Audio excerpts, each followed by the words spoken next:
área da musicoterapia, nós temos pouquíssimas referências sobre atendimento de pessoas com autismo em grupo. Então, a proposta da Sinfonia é trabalhar 5, no máximo 6 crianças com autismo no mesmo grupo. Então, foi um desafio muito grande, mas foi uma construção feita junto com os outros profissionais e com os pais. Isso me deixou extremamente apaixonada. E depois não tinha mais para onde ir. Eu entendi que esse era o caminho que eu deveria trilhar, sabe? Passei alguns anos fazendo a parte clínica, implantando a sinfonia em outros lugares, pensando e recriando a metodologia, que é uma metodologia beta. Então, a gente está sempre em construção, sempre em movimento, assim como as pessoas com autismo que a gente trabalha, né? Hoje eu trabalho com uma equipe interdisciplinar, com os meus pacientes, dentro do meu consultório, faço capacitações de lugares como shoppings, supermercados, capacitação dos funcionários para receber essas pessoas dentro desse ambiente social. Então, aqui em Brasília, nós temos o Brasília Shopping, que foi o primeiro shopping que abriu as portas e falou, cara, a gente precisa de ajuda. A gente tem um público diferenciado e a gente não sabe trabalhar. E a partir daí a gente começou um trabalho dentro de shopping, mercado, as escolas, a gente faz uma capacitação das pessoas de como lidar com situações diferentes, de como responder e ajudar as famílias que querem ir ao shopping. Aqui nós implantamos, nesse mesmo shopping, no Brasília Shopping, alguns momentos diferenciados. Por exemplo, no Natal a gente faz um horário diferenciado, então as pessoas com autismo podem ir num horário onde a gente diminui estímulos sensoriais, luz, música, tudo para adaptar para essas pessoas conseguirem ir e aproveitar e fazer parte deste momento que também é um momento cultural da nossa sociedade. Porque não adianta nada a gente trabalhar com pessoas com autismo dentro do consultório e o resultado ficar no consultório. A gente, ao meu ver, a gente precisa trabalhar para que eles estejam na sociedade. Eu aprendi isso muito com a Sinfonia, que sim, pessoas com autismo têm lugar de protagonismo, eles têm lugar em cima do palco, eles precisam ser vistos, a sociedade precisa entender o que são pessoas com autismo, como elas se comportam, como elas se expressam e valorizar a expressão delas, que é uma expressão totalmente diferente da nossa. Eu sou uma pessoa completamente apaixonada por esse assunto. Hoje, além dessa parte clínica, eu estou indo para a parte de estudo do impacto econômico do diagnóstico do transtorno do autismo. Então, a gente está estudando o quanto isso impacta economicamente a família, a sociedade, a economia de uma região por causa do diagnóstico. Então, agora eu estou começando a entrar nessa parte de estudo, claro, não deixando a musicoterapia de lado, porque é a minha paixão, mas é uma linha que eu estou gostando muito de estudar, isso e prevalência também de pessoas com autismo. Eu acho que o que me motiva também ver o resultado, igual as meninas falaram, né? Ver o resultado, ver essas pessoas indo para a rua, socializando, estando no shopping, indo para o mercado. Estando no shopping, ter uma rede de apoio além da família e dos amigos, e sim uma rede de apoio da sociedade para entender e olhar essa pessoa e essa família com outros olhos, não com um olhar de exclusão, mas sim com um olhar de vem cá, a gente pode aprender junto e a gente pode estar junto no mesmo ambiente. Isso me motiva muito. Bom, quando eu comecei a pesquisar a área do autismo, isso tinha muito a ver comigo mesmo, né? Com uma questão psicológica mesmo, né?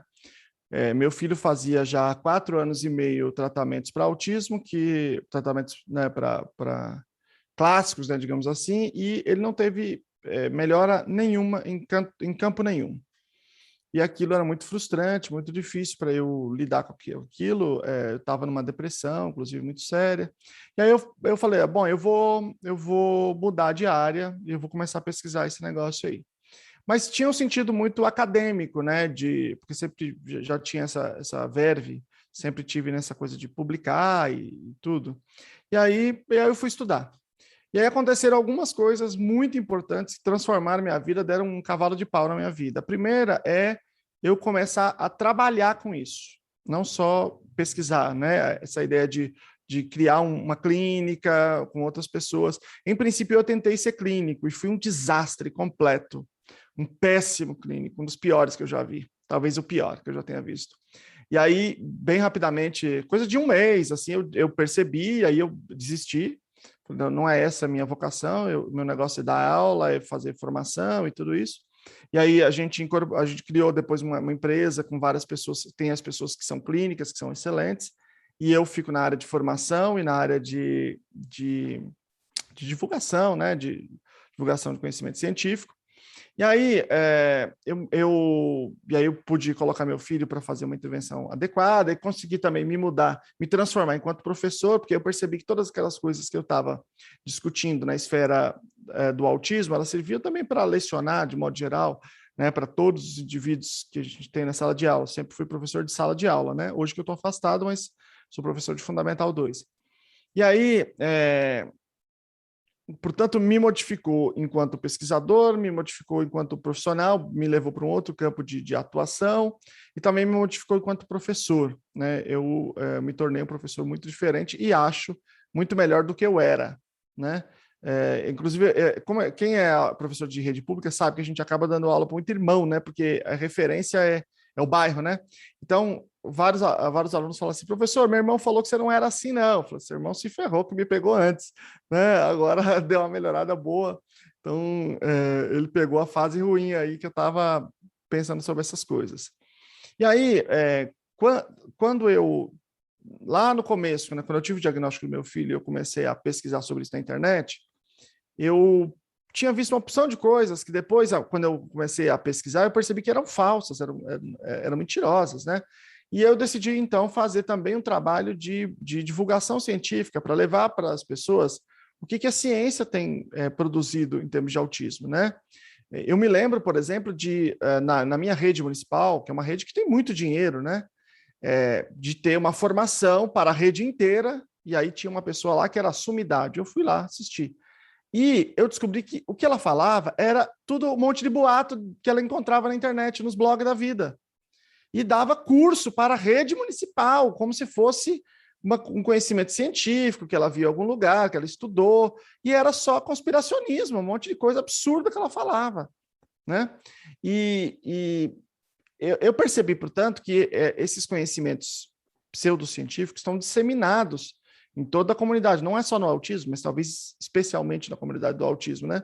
E aí isso, digamos, engrossou o caldo dessa minha militância para divulgação do conhecimento científico também, para tentar dar informação para os pais. Se os pais querem se comportar, se eles vão se comportar ou não segundo a ciência, isso realmente não é o meu problema, nem acho que isso seja um problema significativo, cada um tem liberdade para seguir o seu rumo. O problema é quando ele se comporta porque ele não sabe, porque foi o meu caso. Quando o médico disse assim para mim, Lucelmo, o neuropediatra lá no começo, você vai fazer fono, psicólogo, TO, não sei o que, tudo separado, né? Você vai em todos os profissionais e eu fui fazer. Por quê? Porque o médico falou. Se o médico falou, eu estou pressupondo que é ciência. Essa é a minha pressuposição. Porque ele não me explicou, Lucelmo, olha, eu quero que você faça uma intervenção chamada eclética. Você vai a vários profissionais, cada um faz o seu trabalho. Essa intervenção, em todas as pesquisas, tem o mesmo efeito de você não fazer nada e ficar em casa, mas eu creio que isso aqui que é bom. Isso é minha fé. Daí eu não ia. Eu poderia ter ido, mas eu iria sabendo que eu iria escolher. Né? Mas ele nunca me disse isso. Eu supus que se o médico indicou, então era baseado em pesquisa, e não era. Então, digamos assim, isso fez com que eu, digamos assim, tentasse dizer para as pessoas aquilo que ninguém me disse quando meu filho era pequeno, né? Porque quando eu fiquei sabendo essas coisas, meu filho já tinha 8 anos e meio. Funciona a intervenção? Sim, mas muito pouco, muito pouco. A comparação de um bebê e uma criança de 8 anos é a comparação entre um oceano e uma piscina. Os dois têm água? Tem. Dá para nadar? Dá. Mas você não pode comparar uma coisa com a outra, né? Uma intervenção com um bebê com uma intervenção com um menino que está na pré-adolescência.